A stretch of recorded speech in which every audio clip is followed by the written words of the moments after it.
Hello everyone, ಇದು ನಿಮ್ಮ ಪ್ರೀತಿಯ ಕಾವ್ಯ. ಇದು ಇವತ್ತಿನ ಮಿನಿ ವ್ಲಾಗ್ ಆಗಿರುತ್ತೆ. ನಾವೆಲ್ಲ ಎಲ್ಲಪ್ಪ ಹೊರಟಿದ್ದೀವಿ ಶೇರ್ ಆಟೋದಲ್ಲಿ ಅಂತ ಅಂದ್ಕೊಂಡಿದ್ದೀರಾ? ನಾವೀಗ ಹೊರಟಿದ್ದೀವಿ ನಮ್ಮ ಹಳ್ಳಿಗೆ. ಹಳ್ಳಿ ಯಾವುದಪ್ಪ ಅಂತೀರಾ? ಅದುವೇ ಕೀಲಾಗಣಿ. ಸೊ ಬನ್ನಿ, ನಮ್ಮತ್ತೆ ಮಾವ ಹಾಗೆ ಅಜ್ಜಿನ ಮೀಟ್ ಮಾಡೋಣ. ಹಾಗೆ ನಿಮಗೂ ಕೂಡ ಮೀಟ್ ಮಾಡಿಸ್ತೇನೆ. ಫೈನಲಿ ನಮ್ಮ ಹಳ್ಳಿಗೆ ನಾವು ಬಂದಾಯಿತು. ಈಗ ನಡೀತಿದೆ ಅಲ್ಲಿ ಬಾಳೆ ತೋಟದಲ್ಲಿ ಫೋಟೋ ಸೆಷನ್. ಆಗಾಗ ಹೀಗೆ ಎಲ್ಲರೂ ಬಂದು ವಿಲೇಜ್ಗೆ ನಮ್ಮ ತೋಟ ಎಲ್ಲ ಒಂದು ರೌಂಡ್ ಹಾಕ್ಕೊಂಡು ಹೋಗ್ತಿರ್ತೀವಿ. ಅದೇ ಥರನೇ ಇವತ್ತು ಕೂಡ ಎಲ್ಲರೂ ಬಂದಿದ್ದರಿಂದ ನಾವು ಹಳ್ಳಿಗೆ ಬಂದಿದ್ದೇವೆ. ಸೊ ಇಲ್ಲಿ ನೋಡಿ ಎಲ್ಲ ಫೋಟೋಶೂಟ್ ಆಗ್ತಾಯಿದೆ. ತುಂಬ ಕ್ರೇಜ್. ಮಕ್ಕಳನ್ನ ಹಾಕ್ಕೊಂಡು ನಮ್ಮ ಹಾರಿಕಾಗೆ ತುಂಬ ಅಂದರೆ ತುಂಬ ಇಷ್ಟ. ಅವಳಿಗೆ ಆ ಥರ ಟೈಮ್ ಸ್ಪೆಂಡ್ ಮಾಡೋದು. ಸೊ ಇಲ್ಲಿದೆ ನಮ್ಮ ಜಮೀನು. ಆ್ಯಕ್ಚುಲಿ ಏನು ಬೆಳೆದಿಲ್ಲ, ನೋಡೋಣ ಮುಂದೆಗೆ.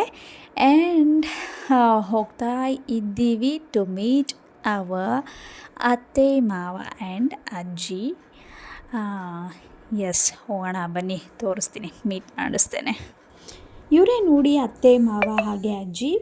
ಇವ್ರುಗಳಿಗೆ ಪೂಜೆ ಮಾಡ್ಕೊಂಡು ಹೋಗೋದಕ್ಕೆ ನಾವು ಬಂದಿದ್ದು. ಎಸ್, ಮಾವ ಮತ್ತು ಅಜ್ಜಿನ ತುಂಬ ವರ್ಷಗಳಿಂದನೇ ಕಳ್ಕೊಂಡ್ವಿ. ಅತ್ತೇನಾದರೆ 4 months ಎಗೋ ಕಳ್ಕೊಂಡ್ವಿ. ಸೊ ಇನ್ನಾಯಿತು, ಪೂಜೆ ಎಲ್ಲ ಮುಗೀತು. ಪೂಜೆ ಮುಗಿಸ್ಕೊಂಡು ನಮ್ಮ ನಾದಿನಿ ಊರಿಂದ ತಂದಿದ್ದಂತಹ ಒಂದಷ್ಟು ಸ್ನ್ಯಾಕ್ಸ್ ತಿಂದ್ಕೊಂಡು ತಲೆಹರಟೆ ಮಾಡಿಕೊಂಡು ಸೀದಾ ಹೊರಡ್ವಿ ನಮ್ಮ ತೋಟದ ಮಾವಿನ ಮರಗಳ ಹತ್ತಿರ. ಆಲ್ರೆಡಿ ಸಂಜೆ ಆಗಿಬಿಟ್ಟಿದೆ ನೋಡಿ, ಸೂರ್ಯದೇವ ಕೂಡ ಮುಳುಗ್ತಾ ಬರ್ತಿದ್ದಾರೆ. ಆ್ಯಂಡ್ ಇಲ್ಲಿವೆ ನೋಡಿ ನಮ್ಮ ತೋಟದ ಮಾವಿನ ಮರಗಳು. ಚೆನ್ನೂ ಇಲ್ಲ, 1-3 ಮರಗಳಿವೆ ಅಷ್ಟೇ. ಅಷ್ಟೊಂದು ಏನು ಮಾವಿನಕಾಯಿ ಬಿಟ್ಟಿಲ್ಲ ಈ ಸಲ. ಆದರೆ ಎಸ್, ಇನ್ನೂ ರೈಪ್ ಆಗೋದಕ್ಕೆ ಇನ್ನೂ 2 weeks ಬೇಕಾಗುತ್ತೆ. ಆದರೂ ಬಿಡ್ತೀವಾ? ಬೇರೆಯವ್ರ ತೋಟದಿಂದಲೂ ಕತ್ಕೊಂಡು ಬಂದಿದ್ದೀವಿ ನೋಡಿ ಮಾವಿನಕಾಯಿ. ತೋತಾಪುರಿ ಕಾಯಿಗೆ ಉಪ್ಪು ಖಾರ ಹಾಕಿ ತಿನ್ನೋ ಮಜಾನೇ ಬೇರೆ ಅಲ್ವಾ? ಇನ್ನಿವರು ನಮ್ಮ ನಾದಿ ಗೀತಾ. ಆ್ಯಂಡ್ ಇನ್ನೇನಿದೆ, ಇದೆಷ್ಟೆಲ್ಲ ಮುಗಿಸ್ಕೊಂಡು ಶೇರ್ ಆಟೋ ಹತ್ಕೊಂಡು ಹೊರಟಿದ್ದೀವಿ ನಮ್ಮೂರ ಕಡೆ, ಅಂದರೆ ನಮ್ಮ ಮುಳುಬಾಗಿಲು ಕಡೆ. ಎಸ್, ಇದಾಗಿತ್ತು ಇವತ್ತಿನ ಮಿನಿ ವ್ಲಾಗ್.